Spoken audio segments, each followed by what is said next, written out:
Welcome to Individual Support Plan Guide Training, Module 4, Missouri Quality Outcomes Life Domain Areas, Healthy Living.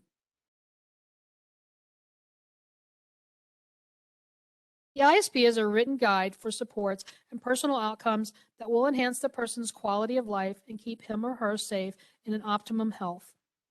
As part of ongoing support to meet the individual's health needs, it is essential the health section of the ISP identify all health issues, conditions, risks, and related supports. As part of the information gathering process, there are a number of resources available that will guide you and should be considered, including but not limited to consultations, assessments, screenings, diagnoses, and a person's family medical history, etc. Individuals should be supported to develop prevention strategies and planned activities to support their goals related to health and wellness. There are a variety of available tools and assessments that may be used for identifying an individual's needs and preferences and to assist with planning for those needs and preferences. Healthy Living Exploratory Questions, which are a series of questions to assist the individual and/or team in identifying an individual's preferences and needs. Health Reference Manual, which serves as a guide for identifying support and teaching strategies around each indicator listed on the HIPS Health Inventory tool. And Self-Medication Administration Assessment. Division is currently researching standardized tools that may be used to measure an individual's need for assistance with medication administration. You can access the links in the ISP guide.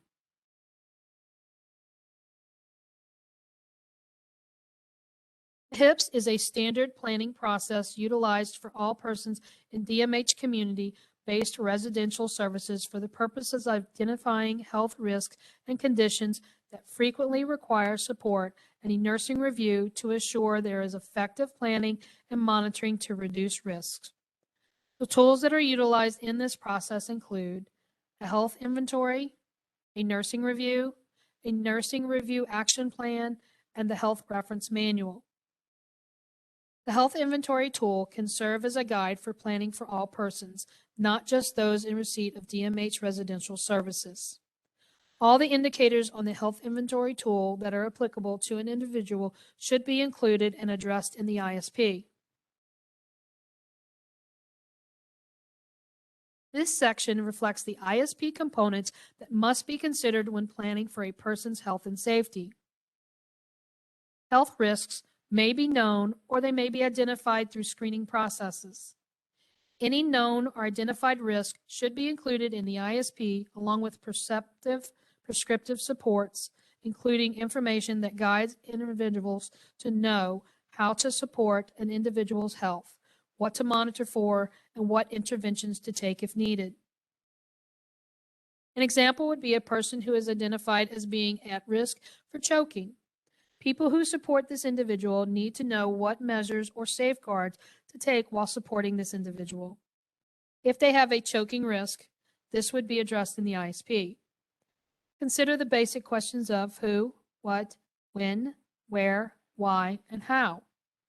Consideration may include, but not limited to, when to support them, i.e. during all meals or snacks or during drinks, etc. How to support them, i.e. type of diet they should consume, how to prepare their food, and proper consistency, positioning of the individual, level of supervision, specialized plate, utensil, or cup, etc. Who supports them? Medical evaluations and screenings, i.e. if they see a specialist, who and what frequency, need for a swallow study, nutritional assessment, or consult. What and how to monitor for problems, i.e. the signs of aspiration, such as coughing during meals or after drinking, monitoring weight, and parameters for reporting, etc.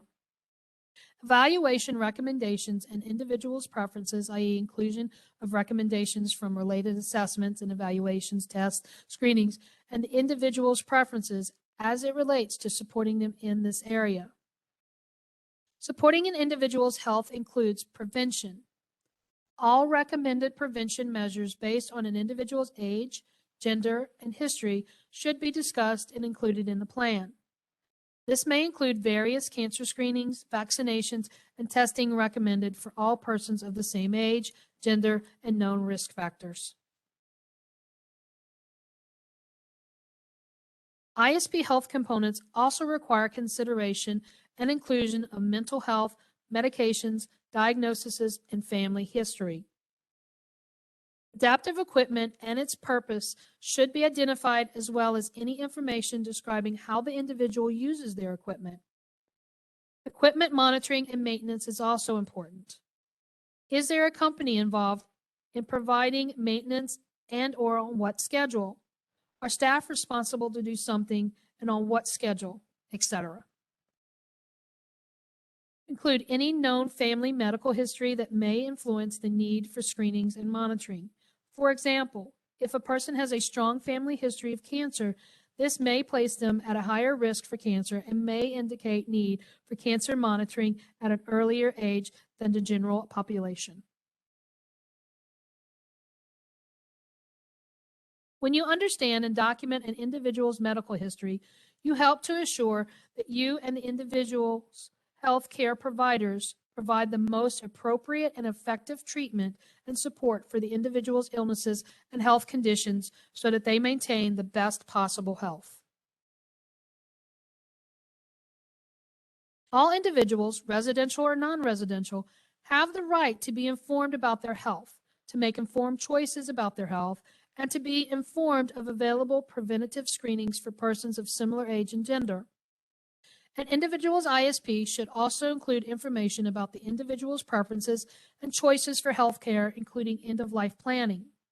If there is an advanced directive or power of attorney for health care decisions, or if they may have obtained a do not resuscitate order, DMH or DHSS out of hospital, this information should be included in the ISP, reviewed at least annually, and updated immediately if changed or rescinded. Alternative to CPR orders are used only when chest compressions are medically contraindicated.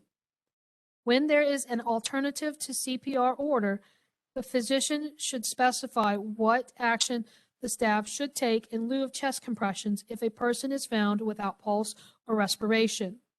This information should be reflected in the plan and be included in the physician's orders. This should be reviewed at least annually and updated immediately when initiated or when rescinded. You can access the links in the ISP guide. This concludes Module 4.